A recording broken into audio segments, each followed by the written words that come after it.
اللہ اکبر لا الہ الا اللہ اللہ اکبر وللہ الحمد اللہ اکبر لا الہ الا اللہ اللہ اکبر وللہ الحمد۔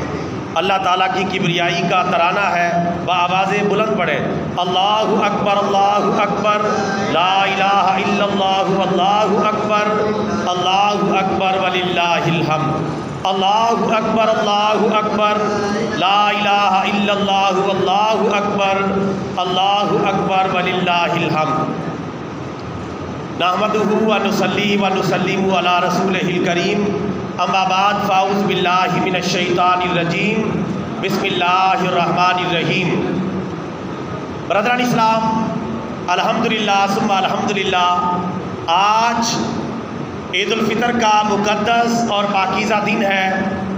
روزے دار مسلمانوں کے لیے، نماز تراویح پڑھنے والے مسلمانوں کے لیے، سحری اور افطاری کی رونقیں بحال رکھنے والے مسلمانوں کے لیے، شب بیداری کرنے والے مسلمانوں کے لیے، شب قدر کو تلاش کرنے والے مسلمانوں کے لیے، پورا رمضان اللہ تعالیٰ کی عبادت میں گزارنے والے مومنوں کے لیے اور دیگر عبادات کے ذریعے رمضان المبارک کے مقدس اور پاکیزہ مہینے کو مزین کرنے والے مسلمانوں کے لیے اللہ تعالیٰ کی طرف سے آج گفٹ، انعام اور عیدی ملنے کا دن ہے۔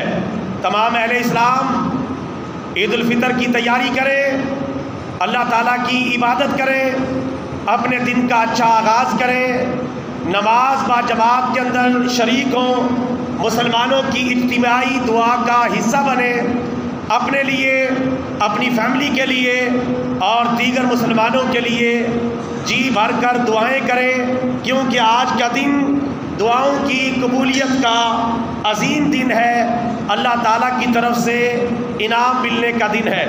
آج کے دن کا ترانہ ہے، اجتماعی طور پر جب آپ موجود ہوں تو اونچی آواز کے ساتھ، اور جب آپ مسجد میں آ رہے ہوں یا مسجد سے جا رہے ہوں تو آہستہ آواز کے ساتھ اللہ تعالیٰ کی حمد، اللہ تعالیٰ کی کبریائی اور اللہ تعالیٰ کی شان و عظمت کا یہ ترانہ گنگناتے رہیں۔ ایک مرتبہ سارے مل کے پڑھ لیں اللہ اکبر لا الہ الا اللہ اکبر وللہ الحمد۔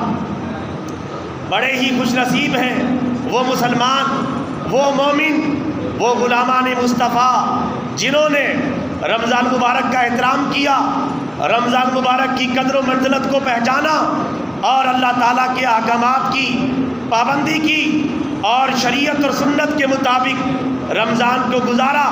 انشاءاللہ بخشش کی شکل میں، مغفرت کی شکل میں، جہنم سے آزادی کی شکل میں اور جنت میں داخلے کی شکل میں آج اللہ تعالیٰ کی بارگاہ سے انعام ملنے کا دن ہے۔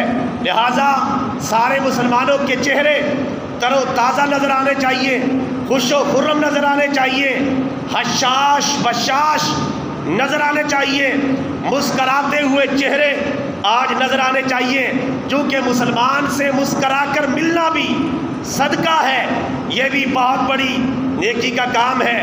اخلاق کے ساتھ ملنا، مسکرا کے ملنا، پیارے نبی صلی اللہ علیہ وسلم نے اس کو صدقہ قرار دیا ہے۔ آج کا دن باہمی طور پہ ملیں، ایک دوسرے کو مبارکباد دیں، آج کے دن کو بھرپور طریقے سے سیلیبریٹ کریں اور خوشی کا اظہار کریں، دوستوں کے ساتھ، فیملی کے ساتھ، رشتہ داروں کے ساتھ، عام مسلمانوں کے ساتھ اظہار محبت کریں، عید کی مبارکباد دیں اور سنت طریقے کے مطابق عید الفطر کی یا عید الاضحیٰ کی مبارکباد دینے کا طریقہ یہ ہے کہ یہ سلام کرنے کے بعد یہ الفاظ دہرائیں، تقبل اللہ منا ومنکم، تقبل اللہ منا ومنکم، تقبل اللہ منا ومنکم۔ اور اگر یہ الفاظ یاد نہیں تو عید مبارک، خیر مبارک کہہ کر بھی تبادلہ خیر و برکت کیا جا سکتا ہے، لیکن یہ الفاظ مسنون ہیں، ان کا ترجمہ ہے تقبل اللہ منا ومنکم، اللہ تعالیٰ تمہاری عید اور تمہارے روزے بھی قبول فرمائے اور ہماری عید اور ہمارے روزے بھی قبول فرمائے۔ بڑی ہی مبارک دعا ہے. اس دعا کے ذریعے اگر تبادلہ خیر و برکت ہو جائے تو زیادہ سعادت کی بات ہوگی. آج کا دن وہ ہے، اللہ تبارک و تعالیٰ فرماتا ہے یرید اللہ بکم اليسر ولا یرید بکم العسر. اللہ تعالیٰ تمہارے لیے آسانی چاہتا ہے اور تمہیں مشکل میں نہیں ڈالنا چاہتا، اس لیے آسان سا دین دیا ہے، آسان سا مذہب تمہیں دیا ہے، آسان سا صراط مستقیم تمہیں دیا ہے جس پر چلنا کوئی مشکل کام نہیں ہے. حدیث مبارکہ میں بھی ہے الدین یسر، دین بالکل آسان ہے. اور اللہ قرآن میں بھی فرماتا ہے یرید اللہ بکم اليسر ولا یرید بکم العسر. اللہ تعالیٰ تمہارے لیے آسانی چاہتا ہے عبادات میں، معاملات میں اور دیگر معاملات زندگی کے اندر آسانی چاہتا ہے، تمہارے لیے آسانیاں دیکھنا چاہتا ہے اور تمہیں آسانی کے ساتھ اپنی جنت میں داخل کرنا چاہتا ہے.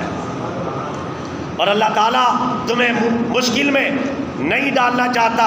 لہٰذا آج کا یہ موقع جو ہے وَلِتُكْمِلُوا الْعِدَّةَ وَلِتُكَبِّرُوا اللَّهَ عَلَىٰ مَا هَدَاكُمْ وَلَعَلَّكُمْ تَشْكُرُونَ. فرمایا کہ روزوں کی گنتی کو پورا کرو، 29 ہو یا 30 ہو، گنتی کو پورا کرو. چاند دیکھ کر رمضان کا آغاز کرو اور چاند دیکھ کر عید الفطر کا اہتمام کرو. اس کے بارے میں بڑے سے بڑا دنیا کا عالم دین بھی از خود کوئی فیصلہ نہیں کر سکتا. رمضان کا آغاز ہوگا تو چاند دیکھ کر اور رمضان کا اختتام عید الفطر کا اہتمام ہوگا تو چاند دیکھ کر. لہٰذا اس لیے ساری دنیا کے علماء سر جوڑ کے بیٹھ جاتے ہیں، جدید ذرائع کا بھی استعمال کرتے ہیں. اگر چاند نظر آ جائے تو اس کا باقاعدہ اعلان کر دیا جاتا ہے. عید کے موقع پر بہت سارے بھائی اس طرح کے تبصرے کرتے ہوئے نظر آتے ہیں، جی مولانا صاحب کب عید کروا رہے ہو؟ اور دوستوں سے پوچھتے ہیں کل عید کروا رہے ہو کہ نہیں کروا رہے؟ لگتا ہے یار ایک روزہ کھا گئے، لگتا ہے آج تو چاند بڑا سا نظر آ رہا ہے. میرے بھائیوں جو ہے خوشی کا اظہار ضرور کریں لیکن الزام تلاشی سے بچنا ہے. جو جید علماء کرام ہیں جن کے اوپر پورے ملک کی ذمہ داری ہوتی ہے، ان کا کوئی دماغ خراب نہیں کہ سارے لوگوں کا گناہ اپنے سر پہ ڈال لیں. اس لیے وہ ذمہ دار علماء بیٹھے ہوتے ہیں، شہادتیں وصول ہوتی ہیں، ان کو پرکھا جاتا ہے، جانچا جاتا ہے کہ کوئی بندہ غلط بیانی تو نہیں کر رہا یا شہادت کے معیار پر کہیں پورا تو نہیں اتر رہا یا پورا اتر رہا ہے. ان شہادتوں کو پرکھا جاتا ہے، پھر اعلان کیا جاتا ہے. کوئی بھی بندہ نہ رمضان کا آغاز کروا سکتا ہے نہ اختتام کروا سکتا ہے، یہ اللہ کے فیصلے ہیں. چاند نظر آئے گا تو رمضان کا آغاز ہوگا، چاند نظر آئے گا تو رمضان کا اختتام ہوگا، عید الفطر کا اہتمام ہوگا. اس لیے اس طرح کے تبصرے کرنے سے بچنا چاہیے کہ کب عید کروانی ہے کب نہیں کروانی. اگر آج چاند نظر آ رہا تو مزہ آ جائے گا، کل کا کوئی مزہ نہیں رہے گا. یہ سارے فیصلے اللہ پر چھوڑ دیں، ہر حال میں راضی رہیں. اللہ تعالیٰ کی مرضی ہوتی تو آج روزہ ہوتا، کل عید ہوتی، لیکن اللہ کی مرضی ایسے ہوئی. شروع میں تو موسم صاف تھا، پھر ابر آلود ہوا اور پھر اس کے بعد بھی کئی علاقوں میں مطلع صاف رہا اور بادلوں سے آسمان صاف رہا اور کئی مسلمانوں نے گواہی دی کہ انہوں نے چاند دیکھا، ان کی شہادتیں قبول کر لی گئی. اور مرکزی رویت ہلال کمیٹی پاکستان نے پھر جو ہے اعلان کیا، ان کی یہ ذمہ داری ہے کہ وہ قرآن و حدیث کے مطابق اعلان کریں. عام مسلمانوں پر لازم ہے کہ مرکزی کمیٹی کے اعلانات کی پابندی کریں اور ساری ذمہ داری ان کے کندھوں پر ہے. مسلمانوں کو اجتماعیت برقرار رکھنی چاہیے، افتراق و انتشار سے بچنا چاہیے اور اس طرح کے تبصرے کرنے سے بچنا چاہیے کہ چاند کچھ بڑا نظر آ رہا ہے، لگتا ہے کہ ایک روزہ کھا گئے. بعض اوقات پہلا چاند بھی باریک یا موٹا نظر آ سکتا ہے. یہ اللہ تعالیٰ کی قدرت کی نشانیاں ہیں، لہٰذا اللہ تعالیٰ کے ہر فیصلے پر راضی رہیں. چاند گرن لگنا یا سورج گرن لگنا یہ بھی اللہ کی قدرت کی نشانیاں ہیں. جو اللہ ان کو نور اور روشنی دے سکتا ہے، ان کو بے نور کر سکتا ہے، ان کی روشنی چھین سکتا ہے، یہ بتایا جاتا ہے چاند گرن کے ذریعے اور سورج گرن کے ذریعے. اس کے جو کچھ لوگوں نے جہالت کی وجہ سے اور مطلب نکال لیے کہ چاند گرن ہوگا کسی حاملہ عورت کو نقصان ہو جائے گا، کوئی حاملہ جانور ہے اس کو نقصان ہو جائے گا، اس کو کھڑا کریں، اس کو اٹھائیں، اس کو بٹھائیں، یہ کریں وہ کریں، یہ سب جہالت کی باتیں ہیں، ہندوانہ کلچر ہے، اس کا حقیقت سے کوئی لینا دینا نہیں ہے۔ چاند گرہن ہو یا سورج گرہن ہو، چاند گرہن کی بھی نماز ہوتی ہے 2 رکعت اور سورج گرہن کی نماز بھی 2 رکعت ہوتی ہے۔ مسلمان اجتماعی طور پر یہ نماز ادا کریں۔ اللہ کا شکر ہے نماز پڑھتے ہی جیسے ہی فارغ ہوں گے اللہ تعالیٰ ان کی روشنی کو دوبارہ لوٹا دیتا ہے۔ یہ اللہ تعالیٰ کی قدرت کی نشانیاں ہیں، ان کا کسی کی زندگی یا موت سے کوئی تعلق نہیں ہے، کسی کی اچھائی یا برائی سے کوئی تعلق نہیں ہے، جانوروں کے ساتھ نقصان ہونے یا نہ ہونے سے اس کا کوئی تعلق نہیں ہے۔ خواتین کو پریشان کیا جاتا ہے، بچوں کو پریشان کیا جاتا ہے، اس کو اٹھا دو، اس کو کھڑا کر دو، اس کو جگا دو، یہ سب جہالت کی باتیں ہیں، سب فضولیات ہیں، ان کا شریعت اور سنت سے کوئی تعلق نہیں۔ ہمارا مذہب، ہمارا دین جیتا جاگتا مذہب ہے جو اللہ کے فرمان پہ کھڑا ہے، پیارے نبی کی تعلیمات اور سنت پر کھڑا ہے۔ جو بات قرآن و سنت کی تعلیمات کے خلاف ہو اسے اٹھا کر ردی کی ٹوکری میں ڈال دیا جائے گا، اس کی کوئی حیثیت نہیں ہوگی، اور جو بات اللہ کے قرآن کے مطابق ہوگی، پیارے نبی کے فرمان کے مطابق ہوگی، وہی قابل قبول ہوگی۔ اللہ اور اس کے رسول کے ساتھ جس کا بھی فرمان ٹکرائے گا، جس کی بھی بات ٹکرائے گی، اس کو دیوار پہ دے کے مار دیا جائے گا، کیونکہ مسلمانوں نے کلمہ پڑھا ہے، لا الہ الا اللہ محمد الرسول اللہ۔ لا الہ الا کا مطلب ہے میں اللہ کی مان کر چلوں گا، میں اللہ کی ذات کو بھی مانتا ہوں، اللہ کی بات کو بھی مانتا ہوں، اور محمد الرسول اللہ کا مطلب ہے میں محمد کریم صلی اللہ علیہ وسلم کی ذات کو بھی مانتا ہوں، آپ کی بات کو بھی مانتا ہوں۔ لہذا ان مبارک ہستیوں کے مقابلے میں کسی کی بات بھی قابل قبول نہیں ہوگی۔ ہاں، جس کی بات ان 2 ہستیوں کے موافق ہو جائے گی اسے قبول کر لیا جائے گا۔ اس لیے اس طرح کی باتیں بھی کی جاتی ہیں عید الفطر کے موقع پر اور عید الاضحیٰ کے موقع پر کہ جو ہے شروع میں جو نہیں کھایا جاتا، عید الفطر میں تو یہ ہے کہ ہم منہ میٹھا کر کے آتے ہیں، سیویوں کے ذریعے کر لیں، کوئی ضروری نہیں کہ سیویاں ہی ہوں، کھجور کے ذریعے کر لیں، حلوے کے ذریعے کر لیں، کوئی میٹھی ٹافی کھا لیں۔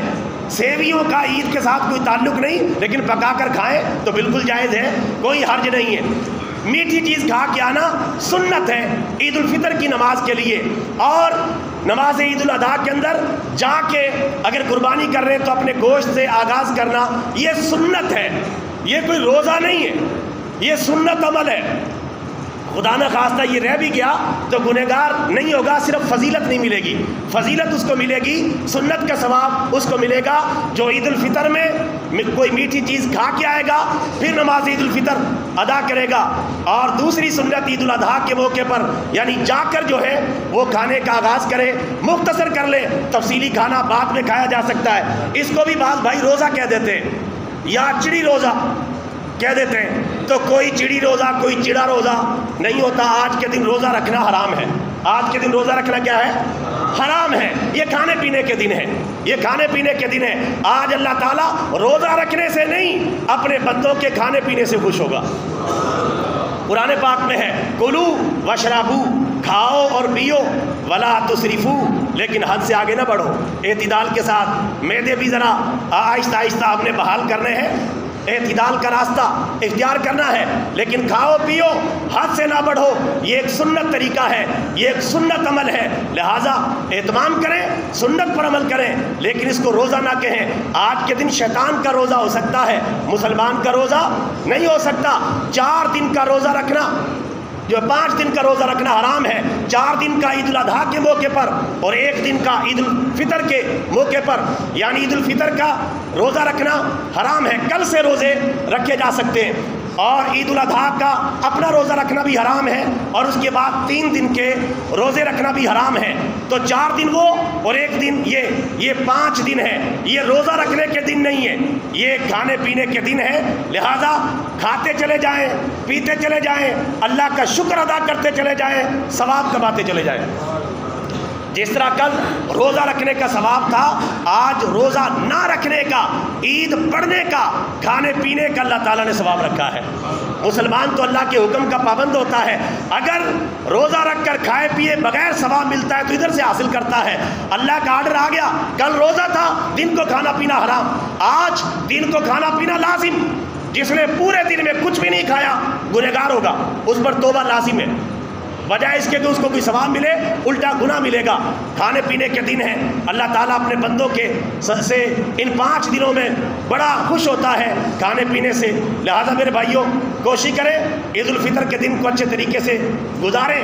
اس موقع پر اپنے اس ادارے کے ساتھ، اپنی اس مسجد کے ساتھ بھی تعاون کریں اور صدقۃ الفطر کا اہتمام کریں۔ جن بھائیوں نے صدقۃ الفطر ادا کر دیا ہے بڑی اچھی بات ہے، جنہوں نے ادا نہیں کیا نماز عید الفطر سے پہلے ادا کر دیں، لیکن رہ گیا تو وہ ذمے میں واجب رہے گا، بعد میں بھی ادا کرنا لازم ہوگا، لیکن نسبتاً تھوڑا سا ثواب کم ہو جائے گا۔ لہٰذا کوشش کریں عید الفطر کی نماز سے پہلے ہی ادا کر دیں، بعد میں بھی ادا کرنا واجب ہے۔ اور صدقۃ الفطر اختیاری نہیں، لازم ہے، واجب ہے، ضروری ہے کہ ادا کریں۔ کتنا واجب ہے؟ 300 روپے فی کس۔ 5 افراد ہیں تو 1500 روپے، 6 افراد ہیں تو 1800 روپے صدقۃ الفطر واجب ہے۔ اپنی طرف سے، اپنی فیملی کی طرف سے، کسی نے روزہ رکھا ہو نہ رکھا ہو، بڑا ہو چھوٹا ہو، 1 دن کا بچہ بھی ہو، ہر ایک کی طرف سے صدقہ فطر کا ادا کرنا واجب ہے۔ اور صدقہ فطر کا فائدہ کیا ہے؟ اور یہ بات یاد رکھیں، یہ جو عام طور پہ فنڈ جمع کیا جاتا ہے یہ عمومی فنڈ ہوتا ہے، یہ عام ضروریات مسجد اور مدرسے پر لگا دیا جاتا ہے۔ اگر آپ نے صدقۃ الفطر دینا ہے تو اس ٹوکری میں نہ ڈالیں، بتا کے انتظامیہ کو دیں۔ اگر وہ صدقۃ الفطر یہاں قبول کر رہے ہیں تو بتا کے دیں کہ یہ صدقۃ الفطر کی رقم ہے، زکوٰۃ کی رقم ہے، تاکہ اس کو صحیح مصرف پر خرچ کیا جا سکے۔ چونکہ یہ عمومی تعاون ہوتا ہے، عمومی تعاون کو جو ہے ہر جگہ ضروریات مسجد اور مدرسے پر خرچ کیا جا سکتا ہے، لیکن زکوٰۃ اور صدقۃ الفطر کا حکم بالکل الگ ہے۔ صدقۃ الفطر ادا کرنے کا فائدہ کیا ہے؟ بس چند منٹ کی گفتگو ہے، بات کو مکمل کرتے ہیں۔ صدقۃ الفطر ادا کرنے کا فائدہ یہ ہے کہ رمضان کے دوران، رمضان کے روزے میں، نماز تراویح میں، شب بیداری میں، دیگر عبادات میں، رمضان کے ادب و احترام میں جو کمی، کوتاہی، کمزوری رہ گئی، اللہ تبارک و تعالیٰ صدقۃ الفطر کی برکت سے اس کوتاہی کو معاف کر دیتا ہے اور رمضان کا پورا ثواب عطا فرماتا ہے۔ لہذا صدقۃ الفطر اہتمام کے ساتھ ادا کریں، کوشش کریں۔ ویسے تو اجناس کی شکل میں بھی ادا کیا جا سکتا ہے، راشن پانی دے کے بھی ادا کیا جا سکتا ہے، دیگر چیزیں دے کر بھی ادا کیا جا سکتا ہے، لیکن سب سے بہتر ہے نقد رقم کی شکل میں صدقہ فطر ادا کریں تاکہ ضرورت مندوں کی ضرورت بآسن وجوہ پوری ہو سکے۔ بعض اوقات ہو سکتا ہے ان کے پاس راشن موجود ہو، کسی اور چیز کی ضرورت ہو، اگر ان کے پاس نقد رقم ہوگی تو پھر ان کے لیے آسانی ہوگی اپنی ضروریات زندگی کو مینٹین کرنا، اور انشاءاللہ ہمیں اجر و ثواب بھی زیادہ ملے گا۔ آج کشادگی کریں اپنے اوپر، اپنی فیملی کے اوپر، غریب مسلمانوں کے اوپر اور دیگر مسلمانوں پر، خاص طور پہ رشتہ داروں کے اوپر۔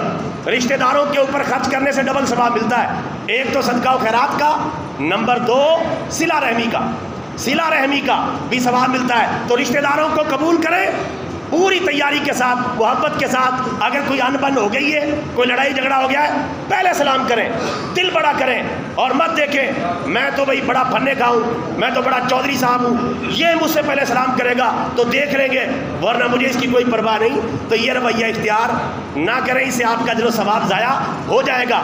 جو پہل کرے گا اسے زیادہ ثواب ملے گا، دوسرے نمبر والا دوسرے نمبر پر چلا جائے گا۔ لیکن خدا نہ خواستہ پھر بھی وہ ناراضگی کو برقرار رکھتا ہے تو سارا گناہ اب اس کے کھاتے میں چلا جائے گا، سلام میں پہل کرنے والا گناہ سے بری ہو جائے گا۔ 3 دن تک کسی مسلمان یا رشتہ دار سے قطع تعلق کرنا حرام ہے۔ لہذا اس حوالے سے سوچ سمجھ لیں، زیادہ نہیں تو کم از کم سلام لے لیں، رشتہ داروں کو ٹیلی فون ہی کر دیں، ہلکی پھلکی سلام لے لیں تو اتنا بھی کافی ہے۔ جن سے آپ کی زیادہ بنتی ہے ان کو زیادہ کلوز رکھ لیں، نہیں بنتی تھوڑا سا دور بھی رکھ لیں، لیکن سلام دعا ضائع نہ کریں کہ بالکل قطع تعلق ہی کر لیں، ایسا نہ کریں۔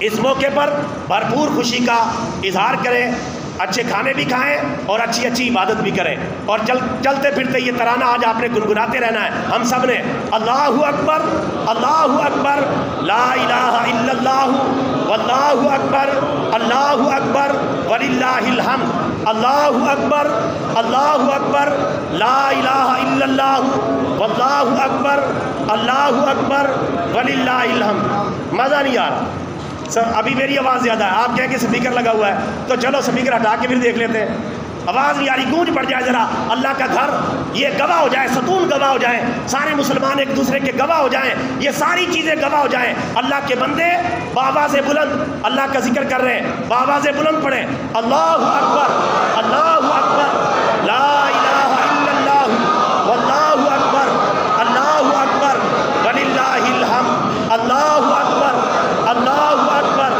لا الہ الا اللہ واللہ اکبر اللہ اکبر وللہ الحمد، اللہ اکبر اللہ اکبر لا الہ الا اللہ واللہ اکبر اللہ اکبر وللہ الحمد۔ آخری پیغام سن لیں، اپنے لیے، اپنی فیملی کے لیے، دیگر مسلمانوں کے لیے، اہل پاکستان کے لیے خصوصی دعائیں کرنی ہیں، اللہ تعالیٰ ہمارے ملک میں اسلامی نظام لائے اور اس کو تعمیر و ترقی کے راستے پر ڈال دے، اور یہ ہمارا ملک پوری دنیا کی قیادت کرنے کے قابل ہو جائے۔ اگر یہ حکمران ٹھیک ہے، اللہ ان کو برقرار رکھے، شاد اور آباد رکھے، اور اگر یہ ٹھیک نہیں ملک و ملت کے لیے، اللہ ان سے ہماری جان چھڑائے اور ہمیں ایسے حکمران عطا کرے جو قرآن و سنت کے پرچم کو لہرائیں، شریعت اور سنت کے پرچم کو لہرائیں، اور ملک میں اسلامی آئین کے نفاذ کا اعلان کریں، اور ساتھ ساتھ اپنے غزہ اور فلسطین کے مسلمانوں کو آج نہیں بھولنا، ہمارے وہ بھائی بڑی مشکل میں ہیں، غزہ اور فلسطین کے مسلمان بڑی مشکلات کے اندر آج عید گزار رہے ہیں، ان کے لیے دعائیں کرنی ہیں۔ میں حکمرانوں سے بھی یہ کہوں گا، خوف خدا کریں، عید کے موقع پر اپنے بھائیوں کو نظر انداز نہ کریں، اپنے بھائیوں کے دست و بازو بن جائیں، ان کی سپورٹ میں کھڑے ہو جائیں، ان کی حمایت میں کھڑے ہو جائیں۔ دنیا میں جنگ ہوتی ہے تو ہو جائے، لڑائی ہوتی ہے تو ہو جائے، عالمی جنگ چھڑتی ہے تو چھڑ جائے، اور ساری دنیا کے مسلمان بھی شہید ہو جائیں، کوئی پرواہ نہیں، ہر مسلمان کی جان قیمتی ہے، مشرق سے لے کر مغرب تک، شمال سے لے کر جنوب تک، ہر مسلمان کی جان قیمتی ہے۔ وہ ایک مسلمان کی جان کے بدلے میں اگر پوری دنیا کے جنگجو کافروں کو بھی قتل کر دیا جائے تو اسلام کو اس بات کی پرواہ نہیں، کیونکہ وہ کلمہ گو مسلمان یہ کلمہ بلند کرتا ہے، لا الہ الا اللہ محمد الرسول اللہ۔ لہٰذا غیرت مند بنے، جرت مند بنے، یہ چوڑیاں اتار دیں، بزدلی چھوڑ دیں، ورنہ جنریل کہلانے کے لائق نہیں، حکمران کہلانے کے لائق نہیں ہے۔ کل قیامت کے دن تمہارا گریبان پکڑا جائے گا اگر غزہ اور فلسطین کے مسلمانوں کے ساتھ نہ کھڑے ہوئے، ان کی مظلومیت کے ساتھ نہ کھڑے ہوئے۔ عالم کفر اکٹھا ہو کے دہشت گرد اسرائیل کی مدد کر رہا ہے اور ہم تماشا دیکھ رہے ہیں، یہ نہیں چل سکتا، یہ نہیں ہو سکتا۔ اللہ تعالیٰ ہم سب کو توفیق عطا فرمائے، ہمارے حکمرانوں کو توفیق عطا فرمائے۔ برادران اسلام، آخر میں مختصر نماز عید الفطر ادا کرنے کا طریقہ سیکھیں اور تیاری کریں۔ نیت اس طرح کرنی ہے، 2 رکعت نماز عید الفطر واجب ما زائد 6 تکبیروں کے، پیچھے اس امام کے عبادت اللہ تعالیٰ کی، اللہ اکبر، زبان سے الفاظ کہہ لیں اچھی بات ہے، ورنہ دل میں ارادہ کرنا کافی ہے، زبان سے کہنا کوئی ضروری نہیں۔ اللہ اکبر کہہ کے نیت باندھ لی، امام بھی ثنا پڑھے گا، آپ بھی ثنا پڑھیں، اس کے بعد امام تکبیرات کہے گا، کانوں تک ہاتھ اٹھائے گا، کہے گا اللہ اکبر، ہاتھ چھوڑ دے گا، آپ بھی یہی کام کریں، پھر اللہ اکبر کہہ کے کانوں تک ہاتھ اٹھائے گا، چھوڑ دیں، تیسری تکبیر میں کانوں تک ہاتھ اٹھائیں اور ہاتھ باندھ لیں، امام قرات کرے گا، معمول کے مطابق رکعت مکمل کر لی جائے گی۔ دوسری رکعت میں کھڑے ہوتے ہی امام قرات کرے گا، رکوع میں جانے سے پہلے 4 تکبیرات کہے گا، 3 تکبیرات میں کانوں تک ہاتھ اٹھائیں گے، اللہ اکبر، ہاتھ چھوڑ دیں، اللہ اکبر، ہاتھ چھوڑ دیں، اللہ اکبر، ہاتھ چھوڑ دیں، اور چوتھی تکبیر میں کانوں تک ہاتھ نہیں اٹھانے، وہ رکوع کی تکبیر ہے، اللہ اکبر کہہ کے رکوع میں چلے جائیں، معمول کے مطابق نماز مکمل ہو جائے گی۔ عید الفطر کے بعد خطبہ ہوگا عید کا، وہ بھی سماعت کریں۔ اللہ تعالیٰ ہماری نماز عید، روزے اور رمضان مبارک کو قبول فرمائے، اور عید کے موقع پر اللہ تعالیٰ ہماری اور تمام مسلمانوں کی بخشش فرمائے، آمین۔ وآخر دعوانا ان الحمد للہ رب العالمین۔